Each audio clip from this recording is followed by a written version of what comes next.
Hey, my name is Dylan Friedoff. I got a Tesla Model S about 2 months ago, and this was my first use of it going to the airport. So I went out to PlugShare, looked up, and found out that they had a J1772 at the airport. It was on level 8, and I went there, and this is a little bit about my experience. I had to back the car in, opened up my charge port. So here's the controller. I tried to pull it out, but that didn't work. I had my adapter in my hand. Then I figured out you actually have to push the on button, and then it automatically recoiled out. It was kind of kludgy. I tried to yank it for a while. That didn't work. As it was slowly wheeling itself out, it stuck. So then I had to grab it and yank it harder. And after a little while of pulling, I was able to finally get it into the charge port of the car.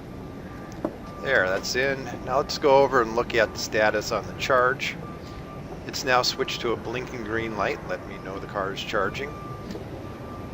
You know, I got here on a Sunday night, and if you look around, it's quite empty, but 4 of the 8 spots here have Teslas already in them. When I parked the car, it was at 46%. I checked in remotely at 7:56 p.m. and it was up to 50%. A few hours later, it was up to 66%. And finally in the morning when I checked, it was charged completely. I added 3 more percent and it was up to 91 by 8:20 in the morning. So now that I returned, all the Tesla spots are full now and the parking garage is quite full itself. And then I noticed something interesting on my windshield as I got there. It was a note. And it was also, the same note was on a car parked next to me. So I read the note and it said, "Fellow Tesla owner, if you return before I do, would you mind setting up my charge? The adapter is in my socket, please. Thank you."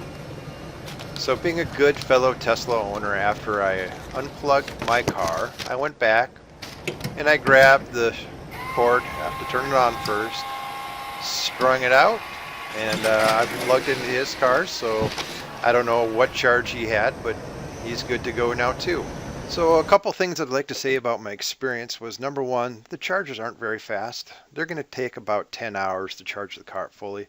The second one is there's a high demand at the airport, and I don't think unless you're leaving at very low hours like a Sunday night, I wouldn't count on being able to get a spot myself. So definitely go with enough charge so you can make it home if you need to. So happy motoring with your Tesla.